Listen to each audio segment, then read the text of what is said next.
Hello everyone, आप सभी का बहुत बहुत वेलकम करता हूं। मैं शोएब अहमद, आपके अपने चैनल पीडब्ल्यू नर्सिंग वाला के अंदर। प्यारे बच्चों, आप बहुत दिन से वेट कर रहे थे कि कोई ऐसी स्ट्रेटेजी हो जो हमें आरआरबी नर्सिंग सुपरिटेंडेंट बनने में मदद करे। आज का ये वीडियो एक छोटा सा वीडियो रहने वाला है, बट बहुत इंपॉर्टेंट वीडियो रहने वाला है कि कैसे आपको अपनी 60 दिन के अंदर, यानी कि जिस बच्चे ने जीरो है अभी, यानी कि कुछ नहीं पढ़ा, वो भी अगर पढ़े तो किस प्रकार से आगे बढ़ सकता है, या फिर वो बच्चा जो अभी पढ़ चुका है, कुछ कुछ पढ़ चुका है, तो वो कंप्लीट कैसे करे। चलिएगा, सबसे पहले तो हमें कुछ पैटर्न को समझना जरूरी है कि आरआरबी का एग्जाम किस प्रकार से होता है। फिर मैं आपको समझाऊंगा इस पैटर्न को कैसे आप क्रैक कर सकते हैं, एंड देन कुछ इंपॉर्टेंट टॉपिक्स के ऊपर भी हम बात करेंगे कि ये इंपॉर्टेंट टॉपिक्स है, अभी आपको ये पढ़ना है। चलिए मेरे प्यारे बच्चों, यहां पर पैटर्न थोड़ा समझिएगा कि रेलवेज जो होता है, रेलवे डिपार्टमेंट हमारे हिंदुस्तान का सबसे बड़ा रिक्रूटर है, जो बहुत ज्यादा वैकेंसीज को निकाल के बहुत सारे लोगों को रिक्रूट करता है। इसने अलग अलग जोन्स बना रखे हैं और हमारा पेपर आरआरबी लेता है। RRB railway recruitment board, railway recruitment board लेता है। रेलवे रिक्रूटमेंट रिक्रूटमेंट बोर्ड लेता है। ठीक है, इतनी बात तो आपको समझ में आ ही गई है। अब होता क्या है बेटा, अलग अलग जगह की अलग अलग आरआरबी है। आप लोगों ने फॉर्म भरने के समय आपने भरा होगा आरआरबी, किसी ने पटना की तरफ से भरा है, किसी ने कोई और आरआरबी की तरफ से भरा है। आरआरबी जोन वाइज फॉर्म भरे, जोन वाइज फॉर्म फिल किए, बहुत अच्छी बात है। अब याद रखना, चाहे कोई भी जोन का फॉर्म भरा हो, आपका पेपर सेम ही होगा। पहली बात तो आपका एक ही पेपर लगता है, पेपर लगेगा एक ही। अब ये पेपर हो सकता है शिफ्ट में, हो सकता है नहीं, होगा ही शिफ्ट में। पेपर कैसे बटा होगा? शिफ्ट 1, शिफ्ट 2, शिफ्ट 3, क्योंकि कैंडिडेट्स बहुत ज्यादा है। ये आरआरबी में सारे कैंडिडेट्स, इधर से जीएनएम वाले कैंडिडेट्स भी जुड़ेंगे पेपर देने के लिए, इधर से बीएससी नर्सिंग वाले भी जो है वो कैंडिडेट्स भी जुड़ेंगे, पोस्ट बेसिक वाले भी, पोस्ट बेसिक वाले भी बच्चे जुड़ेंगे पेपर देने के लिए। तो होगा क्या, ये पेपर में 100 एमसीक्यू आएंगे। और मेरे प्यारो, ये बात दिमाग में बिठा लो, इस पेपर में ना प्री है ना मेंस है, सिर्फ और सिर्फ सिंगल पेपर है। एम्स में प्री और मेंस देते हो, यहां ना प्री है ना मेंस है, सिंगल पेपर। दिमाग में बिठाया? ये सिंगल पेपर में दो अलग अलग फील्ड से पूछा जाएगा। पहला है नर्सिंग फील्ड का नॉलेज चेक किया जाएगा, और नर्सिंग के अलावा नॉन नर्सिंग का किया जाएगा। तो ये आज का स्ट्रेटेजी वीडियो मैं बना तो रहा हूं, बट इस स्ट्रेटेजी वीडियो के अलावा आपके लिए आरआरबी वाईटी पर एक सेशन, यूट्यूब पे एक सेशन चला रखा है, डबल इंजन। उस डबल इंजन में हम क्या कर रहे हैं, इसी पैटर्न के ऊपर वर्क कर रहे हैं, क्वेश्चन सॉल्व कराने की प्रैक्टिस करा रहे हैं। तो देखिएगा, नर्सिंग प्लस नॉन नर्सिंग दोनों हमें पढ़ना है। 70 एमसीक्यूज तो नर्सिंग के आएंगे, और यहां पर 30 एमसीक्यू नॉन नर्सिंग के आते हैं। तो बेटा 70 और 30, अगर किसी बच्चे ने सबसे पहला फॉल्ट नंबर वन क्या है, मैं सिर्फ नर्सिंग पढ़ूंगा और सिलेक्शन लूंगा, कभी नहीं हो पाएगा। Fault number 1, nursing reading only, nursing की पढ़ाई ही करके जाऊंगा, नर्सिंग रीडिंग ओनली, इसलिए काफी सारे बच्चों का नहीं हो पाता। तो नर्सिंग ही नर्सिंग करते रहोगे तो अटक जाओगे। तो हमें पहला काम तो सॉल्यूशन नंबर 1, सॉल्यूशन नंबर 1 क्या है? सॉल्यूशन नंबर 1 है नर्सिंग के साथ साथ नर्सिंग प्लस नॉन नर्सिंग को दोनों को पढ़ना है। नर्सिंग प्लस नॉन नर्सिंग दोनों को पढ़ना है, यह आपका पहला सॉल्यूशन है।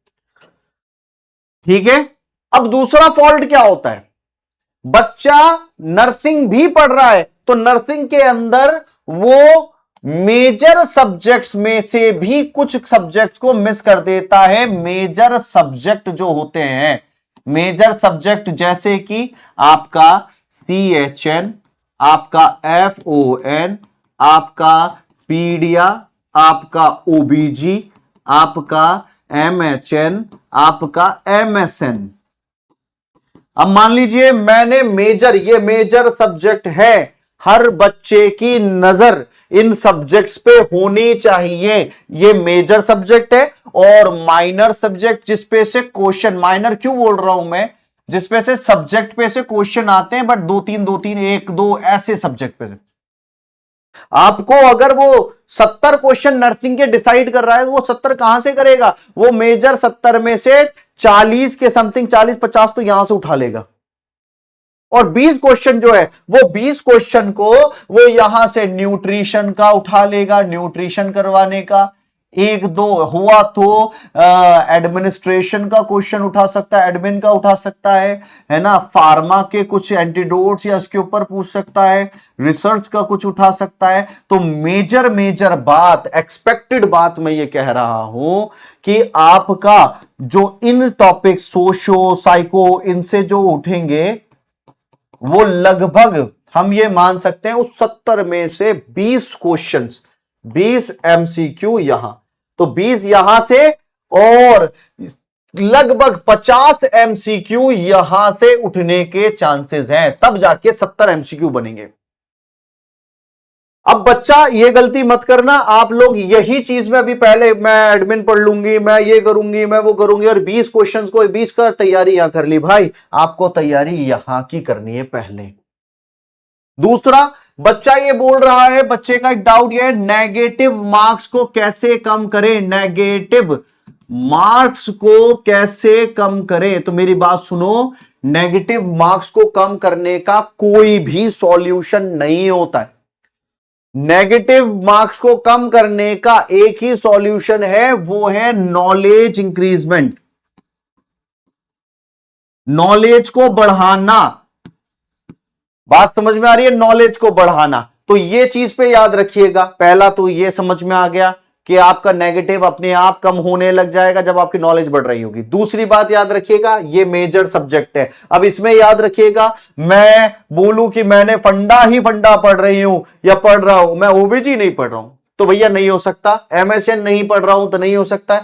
आपको इन सारे सब्जेक्ट्स को पढ़ना है। अब मेरी बात सुनिएगा, दूसरी बात ये कह रहा हूं, पहले सिर्फ और सिर्फ थ्योरी पर वर्क करिए। आपने पहले थ्योरी को करना है, थ्योरी ऑल सब्जेक्ट। आप सुनिएगा, सारी थ्योरी करना है। मान लीजिए बाय चांस MCQ करने का टाइम ही नहीं मिला, इतनी तो तैयारी आपकी हो चुकी होगी कि आपने एग्जाम को क्लियर कर सकते हैं। बट जिनके पास टाइम है वो थ्योरी के बाद MCQ लगाना चालू कीजिए। आज जो थ्योरी पढ़ी है आपने, एग्जाम्पल मैंने लेबर पढ़ा या मैंने ट्रेकियो पढ़ा, जो भी पढ़ा मैंने, एक टॉपिक पढ़ा, उस टॉपिक के MCQ मुझे करने हैं शाम को। और मैं जनरली YT सीरीज में मैं यही करवा रहा हूं, जो फ्रीक्वेंटली टॉपिक्स आ रहे हैं, फ्रीक्वेंटली आस्क्ड टॉपिक्स है, आस्क्ड MCQs है, वो मैं खुद करवा देता हूं अपने RRB डबल इंजन में। ये आपका RRB डबल इंजन ये डायरेक्ट चलता जा रहा है, डबल इंजन। तो MCQ का जो चिंता है बच्चों को कि MCQ वो MCQ का मैं इधर निपटा रहा हूं। आप अपनी थ्योरी पे ध्यान दीजिए, थ्योरी पे ध्यान दिया, RRB का MCQ का मैं कंप्लीट करवाता जा रहा हूं। तो बच्चों को आएगा मेरा नॉन नर्सिंग, वो भी इसी के अंदर हो रहा है, नर्सिंग का भी MCQ इसी में हो रहा है, कुछ की पॉइंट्स भी इसी के अंदर हो रहे हैं। यहां तक की बात समझ में आई। अब आपको करना क्या है बेटा, 60 दिन के अंदर, इस 60 दिन के अंदर, 60 डेज के अंदर एक कैलेंडर अपना टाक लीजिए, और टाकने के बाद वही काम कीजिए, मेजर सब्जेक्ट्स को, मेजर सब्जेक्ट और माइनर सब्जेक्ट को लास्ट के 10 डेज में डील करिएगा। लास्ट 10 डेज में डील करना है। इससे पहले, लास्ट के 10 डेज से पहले 50 डेज तक आपको मेजर इन सब्जेक्ट्स पे ध्यान देना है। ये है वो सब्जेक्ट्स जिन पे आपको ध्यान देना है। ठीक है, इतनी बात समझ में आई। MSN के लिए सेपरेट टाइम निकालिएगा और बाकी सब्जेक्ट के लिए सेपरेट टाइम चलेगा, जो आपको अलग, ऑल अदर सब्जेक्ट्स के लिए अदर टाइम निकालिएगा। हर पेपर में, हर सब्जेक्ट में मैं ये मान के चल सकता हूं कि ये जो सब्जेक्ट है, इन सब्जेक्ट में सब में 30-30 ही टॉपिक है इंपॉर्टेंट। तो अगर आप रोज के 30-30 में से आप इनमें से टॉपिक्स को पकड़ते हैं, किस में से टॉपिक को पकड़ते हैं, एक टॉपिक इसमें से, एक इसमें से, एक इसमें से, एक 5 टॉपिक ये पकड़ लीजिएगा, 30 दिन में आपका ये मामला सॉल्व। लेबर यहां से उठा लिया, फंडा का ट्रेगियो का एपिडेमोलॉजी पढ़ लिया, पीडिया का एक सीलियक पूरे पढ़ लिया, ओबीजी का लेबर पढ़ लिया, ये पढ़ा, एक एक टॉपिक हुआ, बस ये काफी है। ये पैटर्न में आप चलोगे काम हो जाएगा। अब मैं कुछ इंपॉर्टेंट टॉपिक्स बताता हूं, जब तक मेरा नेक्स्ट वीडियो ना आए या आने वाला हो, जब तक आपको ये इंपॉर्टेंट टॉपिक्स को तो कंप्लीट कर लेना है जो आरआरबी के लिए इंपॉर्टेंट है। इंपॉर्टेंट टॉपिक्स बेटा, सबसे पहली बात लेबर टॉपिक कंप्लीट होना चाहिए। दूसरी बात आपका ट्रेकियोस्टोमी आपका कंप्लीट होना चाहिए। तीसरा आपका सीपीआर टॉपिक कंप्लीट होना चाहिए। चौथा आपका बायोमेडिकल वेस्ट मैनेजमेंट कंप्लीट होना चाहिए। पांचवा यूनिवर्सल इम्यूनाइजेशन शेड्यूल के बारे में, इम्यूनाइजेशन हर बच्चे को यह टॉपिक करना जरूरी है, इम्यूनाइजेशन शेड्यूल कंप्लीट होना चाहिए। छठा आपका वैक्सीन्स का ये आपने कंप्लीट कर लिया, सीपीआर आपने कंप्लीट कर लिया। ऑक्सीजन थेरेपी याद होना चाहिए, ऑक्सीजन थेरेपी के बाद सातवां आपको रीनल फेलियर याद होना चाहिए, रीनल फेलियर। बर्न आपको याद होना चाहिए, बर्न का टॉपिक। बर्न के बाद बैड सोर याद होना चाहिए आपको। बैड सोर के बाद इंजेक्शंस के रूट याद होना चाहिए, इंजेक्शंस याद होना चाहिए। ठीक है, ये मैं आपको 10 टॉपिक अभी स्टार्टिंग के बता रहा हूं। ये आप मेरे ये टॉपिक्स को पहले इन सप्ताह में कंप्लीट करिए, जब तक मैं दूसरा टॉपिक आपको अगले वीडियो में आपको शेयर करूंगा ये टॉपिक। तो आपका टारगेट ये मोस्ट इंपॉर्टेंट टॉपिक से 10, नेक्स्ट 10 का वेट कीजिएगा। मैं जल्दी ही आपसे मुलाकात करूंगा। और बच्चों, अब वो दिन है कि जनवरी से लेकर के मार्च, और मैं चाहता हूं मेरा हर एक बच्चा आरआरबी में नर्सिंग अधीक्षक बनके ज्वाइन करे और हमसे मुलाकात करे, हम आपसे मुलाकात करें। जल्दी ही वो दिन देखना चाहते हैं। चलिए, धन्यवाद। मैं आपसे नेक्स्ट सेशन में मिलूंगा। आप सभी का बहुत बहुत शुक्रिया। Thank you so much.